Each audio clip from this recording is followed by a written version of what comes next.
Bienvenue dans cette édition de Première Classe TV. Nous verrons la fin d'un mythe avec le dernier 747 qui sort d'usine et peut-être en parallèle le nouveau mythe qui se crée, c'est le C919, le nouvel avion commercial chinois qui va rentrer en service. L'aviation du futur, c'est tout de suite et c'est sur Première Classe TV. Cette fois-ci, c'est la fin. Le dernier 747 est sorti d'usine le 6 décembre 2022 de la ligne d'assemblage finale d'Everett. Il est destiné à Atlas Air. La livraison est prévue au début de cette année. On peut imaginer l'émotion des salariés de Boeing qui ont assisté à la sortie d'atelier du dernier Jumbo Jet.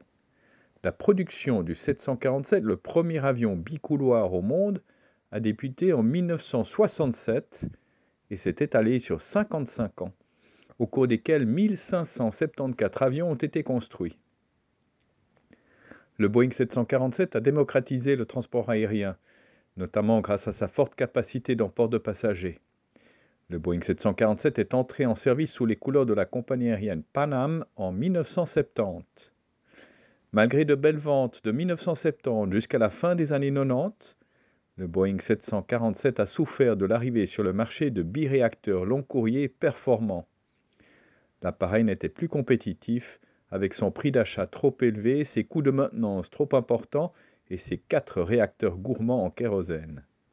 Si le dernier 747 sera livré dans quelques semaines, il faudra heureusement encore attendre une bonne vingtaine d'années avant de le voir disparaître des cieux.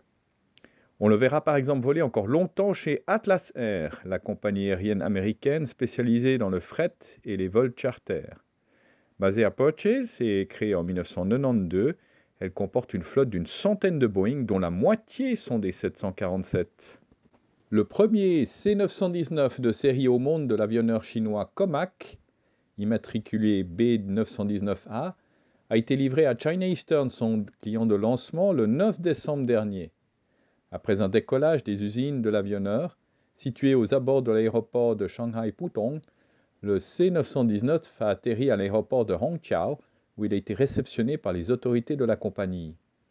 Cet exemplaire est configuré pour un total de 164 sièges, à savoir 8 en classe affaires et 156 en classe économique. Pour l'heure, les essais opérationnels de l'appareil ne sont pas tout à fait terminés. Ainsi, l'exemplaire devrait encore subir plus de 100 heures de vol d'essai, de vérification à vide et de tests avant de rejoindre le réseau domestique de la compagnie. L'avion devrait être mis en service commercial au printemps prochain. Le C919, qui constitue le premier avion de ligne de grande capacité Made in China, a obtenu son certificat national de type en septembre passé. Il compte actuellement 28 clients avec des commandes totalisant 815 avions. Pour l'heure, ce marché reste principalement domestique. Comac bénéficie cependant là d'un vaste marché pour lui permettre de rôder son support client et son outil industriel, le besoin étant estimé à plus de 5000 monocouloirs sur le marché domestique chinois à l'horizon 2040. L'avion est considéré comme un rival des familles de jets monocouloirs A320 Neo et 737 MAX. Les ambitions de la Chine en matière de jets à fuselage étroit se sont intensifiées au cours des dernières années dans le cadre du conflit avec les États-Unis, allant du commerce à la technologie, qui ont rendu la Chine de plus en plus inquiète des troupes dépendantes d'Airbus et de Boeing. Comac devrait produire environ 25 C919 par an d'ici 2030, ce qui est bien inférieur aux taux mensuels actuels de production d'avions à fuselage étroit chez ses rivaux.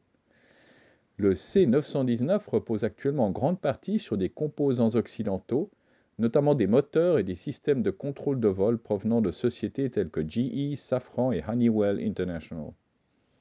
La Chine essaie d'augmenter la proportion de pièces nationales dans le C919 et un moteur alternatif appelé CJ1000A est en cours de développement. C'est ainsi que se termine cette édition de Première Classe TV. N'oubliez pas de cliquer sur j'aime, de vous abonner, de partager ces vidéos. La semaine prochaine, nous découvrirons quel est le nouvel avion de la compagnie suisse. D'ici là, bon vol à tous!